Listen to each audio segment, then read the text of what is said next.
ಆಕಾಶವಾಣಿ ಕಲಬುರಗಿ.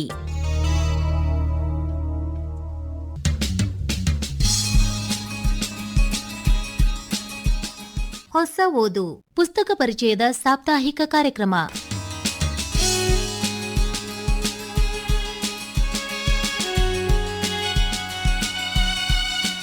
ಇಂದಿನ ಹೊಸ ಓದು ಪುಸ್ತಕ ಪರಿಚಯ ಕಾರ್ಯಕ್ರಮದಲ್ಲಿ ವಿ.ಎನ್. ಕಾಗಲ್ಕರ್ ಅವರ ಕಾಗಲ್ಕರ್ಸ್ ಡೈರಿ ಆನ್ ಕಲಬುರ್ಗಿ ಹಾಗೂ ಶ್ರೀನಿವಾಸ್ ಸಿರ್ನೂರ್ಕರ್ ಅವರ ಸ್ಮಾಲ್ ಆಲ್ಸೋ ಮ್ಯಾಟರ್ಸ್ ಈ ಪುಸ್ತಕಗಳ ಪರಿಚಯ ಮಾಡಿಕೊಳ್ಳುವಿರಿ.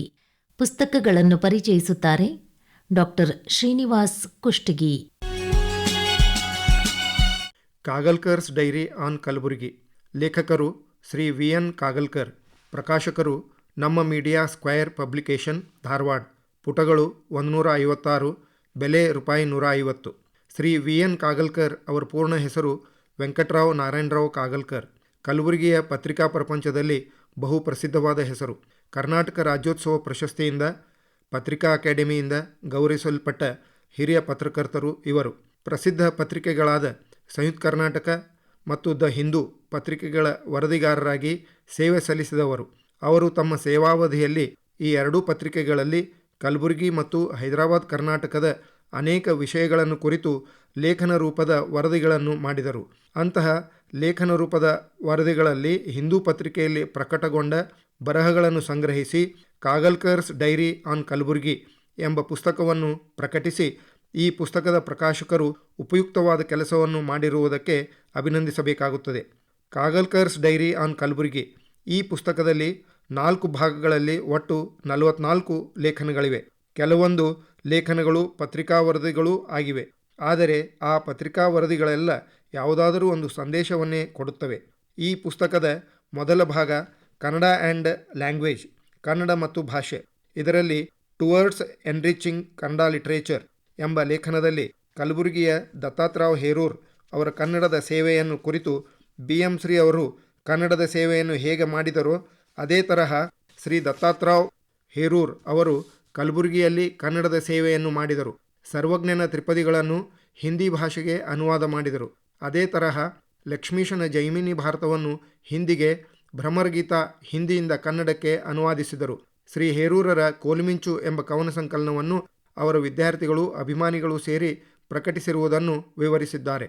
Literary works in need of recognition ಎಂಬ ವರದಿಯಲ್ಲಿ ನಮ್ಮ ಭಾಗದಲ್ಲಿ ಪ್ರಕಾಶನ ಸಂಸ್ಥೆಗಳ ಕೊರತೆ ಇರುವುದರಿಂದ ಲೇಖಕರು ಬರೆದವುಗಳನ್ನು ಪ್ರಕಟಪಡಿಸಲು ಸಾಧ್ಯವಾಗುತ್ತಿಲ್ಲದಿರುವುದರಿಂದ ಅವೆಲ್ಲ ಹಸ್ತಪ್ರತಿಯಲ್ಲೇ ಕುಳಿತು ಈ ಭಾಗದ ಸಾಂಸ್ಕೃತಿಕ ಶ್ರೀಮಂತಿಕೆ ಹೊರ ಜಗತ್ತಿಗೆ ಕಾಣದಂತಾಗಿದೆ ಎಂದು ಹೈದರಾಬಾದ್ ಕರ್ನಾಟಕ ಕನ್ನಡ ಸಾಹಿತ್ಯ ಮಂಟಪ ಸಂಸ್ಥೆಯ ಉದ್ಘಾಟನೆಯ ಹಿನ್ನೆಲೆಯಲ್ಲಿ ವರದಿ ಮಾಡುತ್ತಾ ಈ ಭಾಗದಲ್ಲಿ ಪುಸ್ತಕಗಳ ಪ್ರಕಟಣೆಗೆ ಇರುವ ತೊಂದರೆಯನ್ನು ತೋರಿಸಿಕೊಟ್ಟಿದ್ದಾರೆ.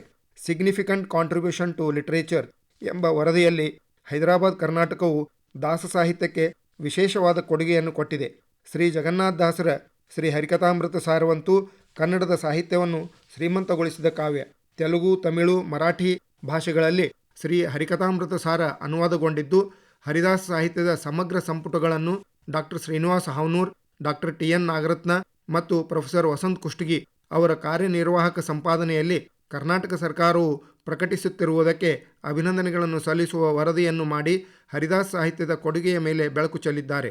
ಟುವರ್ಡ್ಸ್ ಪ್ರಮೋಷನ್ ಆಫ್ ಕನ್ನಡ ಎಂಬ ಬರಹದಲ್ಲಿ ಕಲಬುರಗಿಯ ಕನ್ನಡ ಸಾಹಿತ್ಯ ಸಂಘ ಬೆಳೆದು ಬಂದ ಬಗೆ, ಸಂಘದಲ್ಲಿ ಆಚರಿಸುತ್ತಿರುವ ಸಾಂಸ್ಕೃತಿಕ ಕಾರ್ಯಕ್ರಮಗಳು, ಸಾಹಿತ್ಯ ಸಂಘಕ್ಕೆ ಭೇಟಿ ಕೊಟ್ಟ ಹಿರಿಯರನ್ನು ಕುರಿತು ವಿವರಗಳನ್ನು ದಾಖಲಿಸಿದ್ದಾರೆ.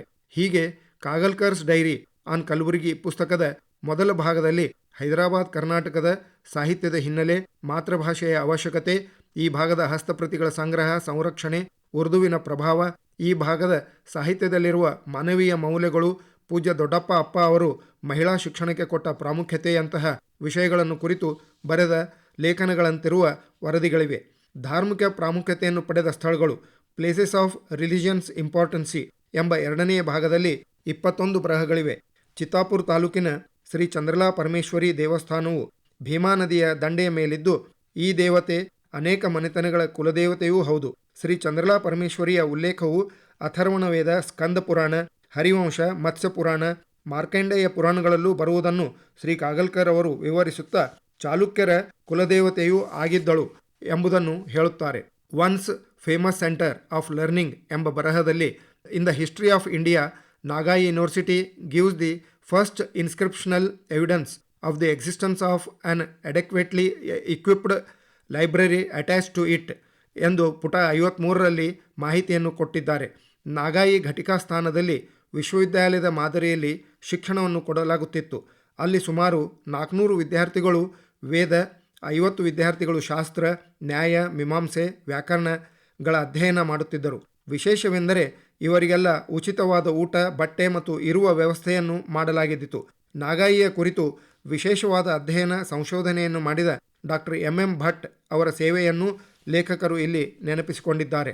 ವಿಜಯನಗರ ಅರಸರ ಕುಲದೇವತೆ ಘತ್ತರಗಿಯ ಭಾಗ್ಯವಂತಿ ದೇವಿಯ ದೇವಸ್ಥಾನದಲ್ಲಿ ನಡೆಯುವ ಸಿಡಿ ಸೇವೆ, ಮಣ್ಣೂರು ಅಗ್ರಹಾರ, ಅಲ್ಲಿ ಚನ್ನಕೇಶವ ದೇವಾಲಯದ ಇತಿಹಾಸ, ಸೌಂದರ್ಯ, ವೇದೇಶ ತೀರ್ಥರ ವೃಂದಾವನ, ಮಣ್ಣೂರು ಅಗ್ರಹಾರದಲ್ಲಿ ಬೋಧಿಸಲಾಗುತ್ತಿದ್ದ ವ್ಯಾಕರಣ, ಜ್ಯೋತಿಷ್ಯ, ತಾರಕ, ನ್ಯಾಯ, ವೇದಾಂತ ವಿಷಯಗಳ ವಿವರ, ಅಲ್ಲಿ ದೊರೆಯುವ ಇತಿಹಾಸದ ಆಧಾರಗಳು, ದೇವಲಗನಗಾಪುರದಲ್ಲಿ ಯಾತ್ರಾರ್ಥಿಗಳಿಗೆ ಅವಶ್ಯಕವಾಗಿರುವ ಅನುಕೂಲತೆಗಳನ್ನು ಕಲ್ಪಿಸಿಕೊಡುವ ಕುರಿತು, ಸೇಡಂ ತಾಲೂಕಿನ ಮೋತಕ್ಪಲ್ಲಿ ಹನುಮಂತ ದೇವರ ಗುಡಿಯಲ್ಲಿ ಜಾತ್ರೆಯ ಸಂದರ್ಭದಲ್ಲಿ ಮಧ್ಯರಾತ್ರಿ ನಡೆಯುವ ರಥೋತ್ಸವ ವಿಶೇಷತೆ, ತಿರುಪತಿಗೆ ಹೋಗುವಾಗ ಮೋತಕ್ಪಲ್ಲಿ ಹನುಮಂತ ದೇವರ ದರ್ಶನ ಪಡೆಯಬೇಕೆಂಬ ವಿಶ್ವಾಸ, ಮಳಖೇಡದ ಶ್ರೀ ಜಯತೀರ್ಥರ ವೃಂದಾವನ, ಕೊಡೇಕಲ್ ಬಸವಣ್ಣನ ವಿಶೇಷತೆಯನ್ನು ವಿವರಿಸುತ್ತಾ the villages of Kodekal and followers of Kodekal Basavanna say the predictions made by him in the form of Kalagnana have come true in many cases.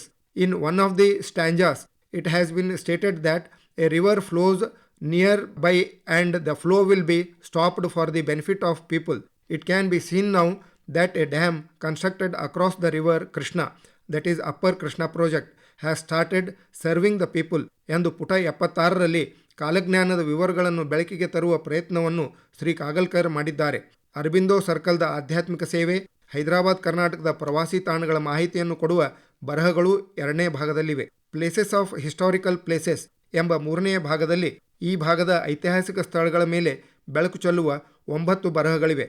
Haft Gumbaz ಮತ್ತು ಕಲಬುರಗಿ ಕೋಟೆಯು ಮುಂದಿನ ಪೀಳಿಗೆಗಾಗಿ ಸಂರಕ್ಷಿಸುವ ಜವಾಬ್ದಾರಿ, ಕಡೆಗಣಿಸಲ್ಪಟ್ಟ ಐತಿಹಾಸಿಕ ಸ್ಥಳಗಳ ಪ್ರಾಮುಖ್ಯತೆ, ಸುರಪುರ ಇತಿಹಾಸದ ಪ್ರಾಮುಖ್ಯತೆ, ಅಲ್ಲಿಯ ಐತಿಹಾಸಿಕ ವಸ್ತುಗಳ ಸಂರಕ್ಷಣೆ, ಗರುಡಾದ್ರಿ ಕಲೆಯ ವಿಶೇಷತೆ, ಶೆರ್ವಾಳ ದೇವಾಲಯಗಳ ಶಿಲ್ಪಕಲಾ ಸೌಂದರ್ಯ, ಸುರಪುರದ ನಿಸರ್ಗ ಸೌಂದರ್ಯ, ಕಲಬುರಗಿ ಕೋಟೆಯಲ್ಲಿರುವ ಪ್ರಾರ್ಥನಾ ಮಂದಿರದ ಭವ್ಯತೆ, ಪೌರಾಣಿಕ ಸಂಬಂಧದ ನರೋಣಾ ಕ್ಷೇತ್ರದ ಪ್ರಾಚೀನತೆ, ನಿಸರ್ಗ ನಿರ್ಮಿತ ಮಲಗಿರುವ ಬುದ್ಧನ ಸೌಂದರ್ಯ, ಅಲ್ಲಿ ಆಗಬೇಕಾಗಿರುವ ಉತ್ಖನನ ಸಂಶೋಧನೆಯ ಅವಶ್ಯಕತೆಯನ್ನು ವಿವರಿಸುತ್ತಾ ಪುಟ 106ರಲ್ಲಿ ವಿಷಯವನ್ನು ಬೆಳಕಿಗೆ ತಂದಿದ್ದಾರೆ. ಆರ್ಟ್ ಆ್ಯಂಡ್ ಆರ್ಟಿಸ್ಟ್ ಎಂಬ 4ನೇ ಅಧ್ಯಾಯದಲ್ಲಿ ಈ ಭಾಗದ ಕಲೆ, ಕಲಾಕಾರರ ಮಾಹಿತಿ, ವೈಶಿಷ್ಟ್ಯತೆಗಳ ಮೇಲೆ ಬೆಳಕು ಚೆಲ್ಲುವ 14 ಬರಹಗಳಿವೆ. ಕಲಾ ಗ್ಯಾಲರಿ, ಜಾನಪದ ವಸ್ತುಗಳ ಸಂಗ್ರಹಾಲಯಗಳ ಅವಶ್ಯಕತೆಯ ಮೇಲೆ ಗಮನ ಸೆಳೆಯುತ್ತಾ ಹಿರಿಯರಾದ ಶ್ರೀ ವೆಂಕಟರಾವ್ ಕಾಗಲ್ಕರ್ ಅವರು ಶಂಕರ್ರಾವ್ ಆಳಂದ್ಕರ್, ಎಸ್.ಎಂ. ಪಂಡಿತ್, ಎಂ.ಟಿ. ಭೋಪ್ಲೆ, ಶಾಂತಲಿಂಗ ಪಾಟೀಲ್, ಶಂಕರಗೌಡ ಬೆಟದೂರ್ ಮುಂತಾದ ಖ್ಯಾತ ಕಲಾವಿದರನ್ನೊಳಗೊಂಡ ಈ ಭಾಗವು ಚಿತ್ರಕಲೆಯಲ್ಲಿ ಅತ್ಯಂತ ಶ್ರೀಮಂತವಾಗಿರುವುದೆಂಬುದನ್ನು ವಿವರಿಸಿದ್ದಾರೆ. ಆ್ಯನ್ ಆರ್ಟಿಸ್ಟ್ ಆಫ್ ರ್ಯಾಪ್ಚರ್ ಎಂಬ ಬರಹದಲ್ಲಿ ಶ್ರೀ ವಿ ಎನ್ ಕಾಗಲ್ಕರ್ ಅವರು once one of the visiting poet wanted to know the whether Alandkar was a Kannadiga as little Kannada was spoken in Kannada was spoken in Gulbarga. Doctor D R. Bendre, a famous Kannada poet, in his poem requests the poet to talk to the pictures of Alankar. They would reply in any language including Kannada, he says. ಎಂದು ಪುಟ 150ರಲ್ಲಿ ಶ್ರೀ ಶಂಕರ್ರಾವ್ ಆಳಂದ್ಕರ್ ಅವರ ಚಿತ್ರಕಲಾ ಸೌಂದರ್ಯವನ್ನು ಕುರಿತು ಬೇಂದ್ರೆಯವರು ಚಿತ್ರಗಳೊಂದಿಗೆ ಮಾತನಾಡಿದ್ದಾರೆ.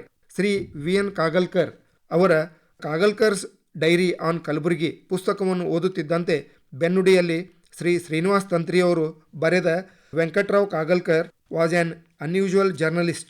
He was adorned with an analytical mindset and a great vision. The way he highlighted the history and social development of Hyderabad Karnataka region is a quite significant.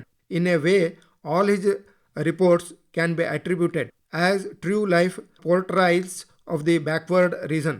All those who happen to read his news reports would wonder whether the people of this area lead such a life having so many problems ಎಂಬ ವಾಕ್ಯಗಳು ನಮ್ಮನ್ನು ಆಕರ್ಷಿಸುತ್ತವೆ. ಈ ಪುಸ್ತಕದಲ್ಲಿರುವ ಬರಹಗಳನ್ನೆಲ್ಲ ಓದಿದಾಗ ಈ ಭಾಗದಲ್ಲಿ ಆಗಬೇಕಾಗಿರುವ ಕೆಲಸಗಳ ಬಗ್ಗೆ ಒತ್ತಾಯವಿದೆ, ಬೇಡಿಕೆ ಇದೆ. ಪತ್ರಿಕೋದ್ಯಮದಲ್ಲಿರುವವರಿಗೆ, ಓದಿನ ಹವ್ಯಾಸ ಉಳ್ಳವರಿಗೆ ವಿಪುಲವಾದ ಮಾಹಿತಿ ಇದೆ. ಈ ಭಾಗದ ಇತಿಹಾಸ, ಶಿಕ್ಷಣ, ಭೌಗೋಳಿಕ, ಯಾತ್ರಾ ಸ್ಥಳಗಳ, ಕೈಗಾರಿಕೆಗಳಲ್ಲಿ ಹಿಂದಿರುವುದಕ್ಕೆ ಕಾರಣಗಳ ಹುಡುಕಾಟ, ನೆಲದ ಪ್ರೀತಿ ಇದೆ, ಕಳಕಳಿ ಇದೆ. ಇವುಗಳನ್ನೆಲ್ಲ ಓದಿದಾಗ ನಾವೆಲ್ಲ ಎಂತಹ ಶ್ರೀಮಂತ ಸಂಸ್ಕೃತಿಯಲ್ಲಿ ಬಾಳುತ್ತಿದ್ದೇವೆ ಎಂದು ಅಭಿಮಾನವೆನಿಸುತ್ತದೆ. ದಾಸರ ಪದಗಳನ್ನು, ಶರಣರ ವಚನಗಳನ್ನು ಸುಮಧುರವಾಗಿ ಹಾಡುತ್ತಿದ್ದ ಶ್ರೀ ವೆಂಕಟರಾವ್ ನಾರಾಯಣರಾವ್ ಕಾಗಲ್ಕರ್ ಅವರ ಈ ಪುಸ್ತಕದ ಸರಳ ಸಹಜ ಭಾಷೆ ಅಪ್ಯಾಯಮಾನವೆನಿಸುತ್ತದೆ. ಅವರ ಇಂಗ್ಲಿಷ್ ಬರಹಗಳು ಪ್ರಕಟವಾಗಿರುವ ಈ ಶುಭ ಸಂದರ್ಭದಲ್ಲಿ ಕನ್ನಡ ಬರಹಗಳ ಪುಸ್ತಕವೂ ಆದಷ್ಟು ಬೇಗ ಪ್ರಕಟಗೊಳ್ಳಲಿ ಎಂದು ಆಶಿಸುವೆ. ಈ ಪುಸ್ತಕವನ್ನು ಪ್ರಕಟಿಸಿರುವ ಪ್ರಕಾಶನದ ಶ್ರೀ ಶ್ಯಾಮ್ ಸುಂದರ್ ಅವರ ಈ ನೆಲದ ಮೇಲಿರುವ ಅಭಿಮಾನಕ್ಕೆ ಅಭಿನಂದನೆಗಳು. Small also matters. ಲೇಖಕರು ಶ್ರೀ ಶ್ರೀನಿವಾಸ್ ಸಿರ್ನೂರ್ಕರ್. ಪ್ರಕಾಶಕರು ನಮ್ಮ ಮೀಡಿಯಾ ಸ್ಕ್ವೇರ್ ಪಬ್ಲಿಕೇಶನ್. ಪುಟಗಳು 136, ಬೆಲೆ 150. ಶ್ರೀ ಶ್ರೀನಿವಾಸ್ ಸಿರ್ನೂರ್ಕರ್ ಅವರು ವಿಜ್ಞಾನೇಶ್ವರ ಮಿತಾಕ್ಷರ, ಜೈಲಿನಲ್ಲಿ ಜರ್ನಲಿಸಂ, VN ಕಾಗಲ್ಕರ್, ಸೇವಾಯಾಜ್ಞಿಕ ಗುರುನಾಯಕ, ಹೈದರಾಬಾದ್ ಕರ್ನಾಟಕ ಮಾಧ್ಯಮ ಮುಂತಾದ ಸುಮಾರು 20ಕ್ಕೂ ಹೆಚ್ಚು ಪುಸ್ತಕಗಳನ್ನು ಪ್ರಕಟಿಸಿರುವರು. ಈಗ ಪ್ರಕಟವಾಗಿರುವುದು ಸ್ಮಾಲ್ ಆಲ್ಸೋ ಮ್ಯಾಟರ್ಸ್. ಪತ್ರಿಕೋದ್ಯಮದಲ್ಲಿ ಸೇವೆ ಸಲ್ಲಿಸಿರುವ ಲೇಖಕರು ಪ್ರತಿಯೊಂದು ವಿಷಯವನ್ನು ಸೂಕ್ಷ್ಮವಾಗಿ ನೋಡುವವರು. ಅಂತಹ ಸೂಕ್ಷ್ಮ ವಿಷಯಗಳನ್ನು, ಯಾರ ಗಮನಕ್ಕೂ ತಟ್ಟನೆ ಬಾರದ ವಿಷಯಗಳನ್ನು ವರದಿ ಮಾಡಿ ಅಂತಹ ವಿಷಯಗಳನ್ನು ಗಮನಕ್ಕೆ ತರುವಂತೆ ಮಾಡುವುದು ಲೇಖಕರ ಗುರಿಯಾಗಿರುವುದು. ಈ ಪುಸ್ತಕದಲ್ಲಿ ಅಂತಹ ಚಿಕ್ಕ ಚಿಕ್ಕ 64 ವರದಿಗಳಿದ್ದು ಅವುಗಳನ್ನೆಲ್ಲ 7 ವಿಷಯಗಳಲ್ಲಿ ವಿಂಗಡಿಸಿ ಪ್ರಕಟಿಸಲಾಗಿದೆ. ಮೊದಲ ಅಧ್ಯಾಯ ಪಾಲಿಟಿಕ್ಸ್, ರಾಜಕೀಯ ವಿಷಯಗಳಿಗೆ ಸಂಬಂಧಿಸಿದ 20 ವರದಿಗಳಿವೆ. ಒನ್ಸ್ ಬೆಟನ್ ಟ್ವೈಸ್ ಶೇ ಎಂಬ ಮೊದಲ ವರದಿಯಲ್ಲಿ and right now no astrologer of his worth could dare predict what actually is in store for Karnataka politics. ಓದುತ್ತಿದ್ದಂತೆ ಇಲ್ಲಿಯ ರಾಜಕೀಯ ವಿಷಯಗಳು, ಸಮ್ಮಿಶ್ರ ಸರ್ಕಾರದ ನಿರ್ಧಾರಗಳು ಯಾವ ಜ್ಯೋತಿಷಿಯಿಂದಲೂ ಲೆಕ್ಕ ಹಾಕಲು, ಊಹಿಸಲು ಕಠಿಣವಾಗುವುದೆನ್ನುವುದರ ಕಡೆಗೆ ನಮ್ಮ ಗಮನ ಹರಿಯುತ್ತದೆ. ಸರ್ಕಾರದ ಕಾರ್ಯಕ್ರಮಗಳು ಮತ್ತು ಅವುಗಳ ಜಾರಿಗೊಳಿಸುವಿಕೆ, ಕಾನೂನಿನ ತಿಳುವಳಿಕೆಯ ಅವಶ್ಯಕತೆ, ಬೇಸಿಗೆ ಸಂದರ್ಭದಲ್ಲಿ ಕಚೇರಿಗಳ ಕಾರ್ಯನಿರ್ವಹಣೆಯ ಸಮಯದಲ್ಲಾಗುವ ಬದಲಾವಣೆಯ ಕುರಿತು, ಜನಸಾಮಾನ್ಯರಿಗೆ ಉಂಟಾಗುವ ಸಮಸ್ಯೆಗಳ ಕುರಿತು ವರದಿಗಳನ್ನು 2ನೇ ಅಧ್ಯಾಯದಲ್ಲಿ ಸಂಗ್ರಹಿಸಲಾಗಿದೆ. ಆರೋಗ್ಯ ಮತ್ತು ಶಿಕ್ಷಣ ಎಂಬ ಮುಂದಿನ ಅಧ್ಯಾಯದಲ್ಲಿ ಈ ವಿಷಯಕ್ಕೆ ಸಂಬಂಧಪಟ್ಟ ಚಿಕ್ಕ ಚಿಕ್ಕ 8 ವರದಿಗಳಿವೆ. ಶಿಕ್ಷಕರು ಮತ್ತು ವಿದ್ಯಾರ್ಥಿಗಳ ಮಧ್ಯೆ ಹಿಂದಿನ ದಿನಗಳಲ್ಲಿರುತ್ತಿದ್ದ ಸಂಬಂಧ ಮತ್ತು ಇಂದಿನ ಪರಿಸ್ಥಿತಿಯಲ್ಲಿಯ ಸಂಬಂಧಗಳು, ವೈದ್ಯರಲ್ಲಿರಬೇಕಾದ ಅವಶ್ಯಕ ಗುಣಗಳು, ಶಿಕ್ಷಕರ ಕರ್ತವ್ಯಗಳು ಮತ್ತು ಇಂದಿನ ಪರಿಸ್ಥಿತಿಯಲ್ಲಿರುವ ಅವರ ನಡವಳಿಕೆ, ವಿಶ್ವವಿದ್ಯಾಲಯಗಳ ಸ್ಥಾಪನೆಯ ಅವಶ್ಯಕತೆ, ವಿಶ್ವವಿದ್ಯಾಲಯಗಳ ಉಪಕುಲಪತಿಗಳ ನೇಮಕಾತಿ ಕುರಿತು, ಹೋಮಿಯೋಪತಿಯ ವೈಶಿಷ್ಟ್ಯತೆ, ಅದು ಜನಪ್ರಿಯಗೊಳಿಸುವ ಅವಶ್ಯಕತೆ, ಯೋಗದ ಪ್ರಾಮುಖ್ಯತೆ ಕುರಿತು ಬರೆದ ವರದಿಗಳನ್ನು ಕೊಡಲಾಗಿದೆ. ಪರಿಸರ ಎಂಬ 4ನೇ ಅಧ್ಯಾಯದಲ್ಲಿ ಮಕ್ಕಳಿಗೆ ಪರಿಸರದ ಜಾಗೃತಿಯನ್ನುಂಟು ಮಾಡಿ ಉತ್ತಮ ಪರಿಸರದಿಂದಾಗುವ ಲಾಭಗಳನ್ನು ವಿವರಿಸುವುದು, ನಾಗರಿಕತೆ ಮತ್ತು ಅಭಿವೃದ್ಧಿಯ ಹೆಸರಿನಲ್ಲಿ ಪರಿಸರದ ಮೇಲೆ ಉಂಟಾಗುತ್ತಿರುವ ದಬ್ಬಾಳಿಕೆ, ನಶಿಸುತ್ತಿರುವ ತಳಿಗಳು, ಮಳೆ ನೀರು ಕೊಯ್ಲಿನ ಪ್ರಾಮುಖ್ಯತೆ, CO2, SO2, NO2 ದಂತಹ ಹಸಿರುಮನೆ ಅನಿಲಗಳನ್ನು ಹೊರಸೂಸುತ್ತಿರುವ ಕೈಗಾರಿಕೆಗಳು, ನಗರೀಕರಣದಿಂದ ಪರಿಸರದಲ್ಲಿ ಉಂಟಾಗುತ್ತಿರುವ ಅಸಮತೋಲನ, ಪರಿಸರಕ್ಕೆ ಹೊಂದಿಕೊಂಡು ಬಾಳಬೇಕೆಂಬ ಪಾಠ, ಕಲಬುರಗಿಯ ಉದ್ಯಾನವನದ ಸ್ಥಿತಿಗತಿ, ರಾಮಾಯಣಕ್ಕೂ ಕಲಬುರಗಿಗೂ ಇರುವ ಸಂಬಂಧ, ಆ ಸಂದರ್ಭದಲ್ಲಿ ಕಲಬುರಗಿ ವಿಭಾಗದಲ್ಲಿದ್ದ ಪರಿಸರದ ನೆನಪು ಎನ್ನುವ ಪರಿಸರ ಕಾಳಜಿಯ ಕುರಿತು ವರದಿಗಳಿವೆ. ಡೆವಲಪ್ಮೆಂಟ್ ಆ್ಯಂಡ್ ಪ್ರೋಗ್ರೆಸ್, ಅಭಿವೃದ್ಧಿ ಮತ್ತು ಬೆಳವಣಿಗೆ ಎಂಬ ಅಧ್ಯಾಯದಲ್ಲಿ ರೈತರ ಆತ್ಮಹತ್ಯೆ ಕುರಿತು ಮತ್ತು ಅವರು ಗೌರವಯುತ ಜೀವನ ಮಾಡಬೇಕೆಂಬುದರ ಕಳಕಳಿ, ಶೌಚಾಲಯಗಳ ಅವಶ್ಯಕತೆ, ಇಂದಿನ ಮಕ್ಕಳು ಪರಿಸರದೊಂದಿಗೆ ಬೆಳೆಯದೆ ಕಂಪ್ಯೂಟರ್, TV ಮುಂತಾದವುಗಳೊಂದಿಗೆ ಅಂಟಿಕೊಂಡಿರುವುದರಿಂದ ಅವರಲ್ಲಿರುವ ಮಾನಸಿಕತೆ, ಮಿತಾಕ್ಷರನ ವೈಶಿಷ್ಟ್ಯತೆಗಳಂತಹ ವಿಷಯಗಳ ಕುರಿತು ಬರಹಗಳಿವೆ. ಆರ್ಟ್ ಆ್ಯಂಡ್ ಕಲ್ಚರ್, ಕಲೆ ಮತ್ತು ಸಂಸ್ಕೃತಿ ಎಂಬ ಮುಂದಿನ ಅಧ್ಯಾಯದಲ್ಲಿ ನಾಗಾಯಿ ಘಟಿಕಾಸ್ಥಾನ ಮತ್ತು ದಕ್ಷಿಣದ ಕಾಶಿ ಎಂದು ಕರೆಯಲಾಗುತ್ತಿರುವ ಕಾಳ್ಗಿಗಳನ್ನು ಪ್ರವಾಸೋದ್ಯಮ ಸ್ಥಳಗಳನ್ನಾಗಿ ಅಭಿವೃದ್ಧಿ ಮಾಡುವ ಕುರಿತು, ಭಾರತ ರತ್ನ ಭೀಮಸೇನ್ ಜೋಶಿಯವರಿಗೆ ಕರ್ನಾಟಕದಲ್ಲಿ ಕಲ್ಪಿಸಿಕೊಡಬೇಕಾದ ಸೌಲಭ್ಯಗಳು, ಗಡಿ ತಕರಾರಿನ ಕುರಿತು, ನಶಿಸುತ್ತಿರುವ ಭಾಷೆಗಳನ್ನು ಉಳಿಸುವ ಕುರಿತು, ಕಲಬುರಗಿ ಕೋಟೆಯನ್ನು ರಕ್ಷಿಸುವ ಕುರಿತು, ಭಾನಾಮತಿ, ಕನ್ನಡ ಕಾವ್ಯಗಳಲ್ಲಿರುವ ಕರ್ನಾಟಕದ ವಿಸ್ತೀರ್ಣವನ್ನು ಕುರಿತು, ಹಲ್ಮಡಿ ಶಾಸನದ ಪ್ರಾಚೀನತೆ, ನಾಡಗೀತೆ ಹಾಡಲು ಕುರಿತ ನಿಯಮಗಳು, ಇಂತಹ ವಿಷಯಗಳ ಮೇಲೆ ಈ ಅಧ್ಯಾಯದ ವರದಿಗಳು ನಮ್ಮಲ್ಲಿ ಆಸಕ್ತಿಯನ್ನುಂಟು ಮಾಡುತ್ತವೆ. ಮೊಬೈಲ್ಗಳಿಂದ ಶಾಂತಿಗಾಗಿ ಹುಡುಕಾಡುವ ಪರಿಸ್ಥಿತಿ, ಬೆಳಗಾವಿಯ ರಾಜಕೀಯ ಪರಿಸ್ಥಿತಿ, ಬಂದ್ನಿಂದ ಸಾಮಾನ್ಯ ಜನರ ಮೇಲಾಗುವ ಪರಿಣಾಮ, ನ್ಯಾಯಮೂರ್ತಿ ಖನ್ನಾ ಅವರ ವೈಶಿಷ್ಟ್ಯತೆ, ಭಾರತದಲ್ಲಿ ಹಾಕಿ ಆಟದ ಪರಿಸ್ಥಿತಿಗಳಂತಹ ವಿಷಯಗಳನ್ನು ಕುರಿತು ಡಾಕ್ಟರ್ ಶ್ರೀನಿವಾಸ್ ಸಿರ್ನೂರ್ಕರ್ ಅವರು ಮಾಡಿರುವ ವರದಿಗಳನ್ನು ಈ ಪುಸ್ತಕದ ಕೊನೆಯ ಅಧ್ಯಾಯದಲ್ಲಿ ಸಂಗ್ರಹಿಸಿಕೊಟ್ಟಿದ್ದಾರೆ. ಕೇವಲ 1 1.5 ಪುಟಗಳಲ್ಲಿ ಅಲ್ಲಲ್ಲಿ ಸುಂದರವಾದ ಚಿತ್ರಗಳಿಂದ ವರದಿಗಳು ಓದುಗನನ್ನು ಸರಾಗವಾಗಿ ಓದಿಸಿಕೊಂಡು ಹೋಗುತ್ತವೆ. ಇಂಗ್ಲಿಷ್ ಭಾಷೆಯಲ್ಲಿರುವ ಈ ವರದಿಗಳಲ್ಲಿ ಸೂಕ್ಷ್ಮವಾದ ನೋಡುವಿಕೆ ಇದೆ. ಇಂತಹ ಚಿಕ್ಕ ಚಿಕ್ಕ ವಿಷಯಗಳನ್ನು ವರದಿ ಮಾಡದಿದ್ದರೆ ಅವು ಯಾರ ಕಣ್ಣಿಗೂ ಬೀಳದೆ ಹೋಗಿಬಿಡುತ್ತವೆ. ಇದರಿಂದ ಪ್ರತಿಯೊಂದು ವಿಷಯವೂ ಸಮವಾದ ತನ್ನದೇ ಆದ ಪ್ರಾಮುಖ್ಯತೆ ಪಡೆದಿರುತ್ತವೆ ಎಂಬುದು ನಮಗೆ ಇಲ್ಲಿ ಅನ್ನಿಸತೊಡಗುತ್ತದೆ. ಅರಣ್ಯ ರೋದನ, ಜಲಪ್ರಳಯದಂತಹ ಶಬ್ದಗಳನ್ನು ಇಲ್ಲಿ ಇಂಗ್ಲಿಷ್ನಲ್ಲಿ ಓದುತ್ತೇವೆ. ಪತ್ರಿಕೆಗಳು ನೀಡುವ ಸ್ಫೂರ್ತಿ, ಹರಡುವ ಸಂದೇಶ ದೀರ್ಘಕಾಲಿಕವಾದವುಗಳು ಎಂಬ KV ತಿರುಮಲೇಶ್ ಅವರ ಮಾತು ಸ್ಮಾಲ್ ಆಲ್ಸೋ ಮ್ಯಾಟರ್ಸ್ ಓದುವಾಗ ಅನ್ನಿಸದೇ ಇರದು. ಪೂರ್ವ ಯುಗಗಳಲ್ಲಿ ನಾರದರು ದೇವತಾ ಪ್ರಪಂಚದಲ್ಲಿಯೂ ದೇವಾಂಶ ಪುರುಷ ಪ್ರಪಂಚದಲ್ಲಿಯೂ ನಮ್ಮಲ್ಲಿ ಈಗಣ ಪತ್ರಿಕೋದ್ಯೋಗಿಗಳ ಕೆಲಸವನ್ನು ಮಾಡುತ್ತಿದ್ದರು.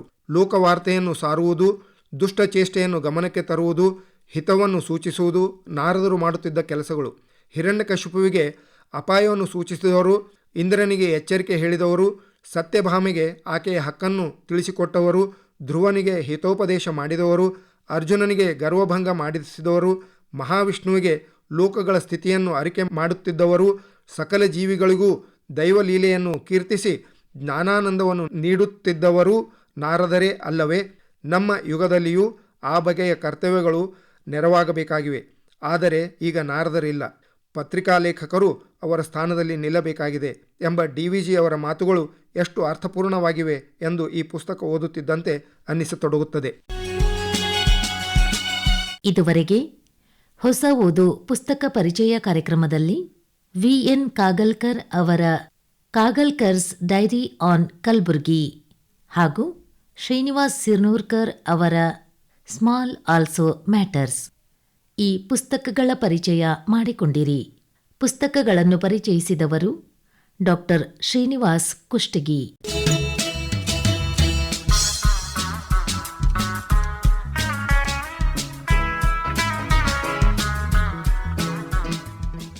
ನಿರ್ಮಾಣ ನೆರವು ಮಧು ದೇಶ್ಮುಖ್. ನಿರ್ಮಾಣ ಶಾರದಾ ಜಂಬಲ್ದಿನ್ನಿ. ಹೊಸ ಓದು ಪುಸ್ತಕ ಪರಿಚಯ ಕಾರ್ಯಕ್ರಮ ಪ್ರಸಾರವಾಯಿತು.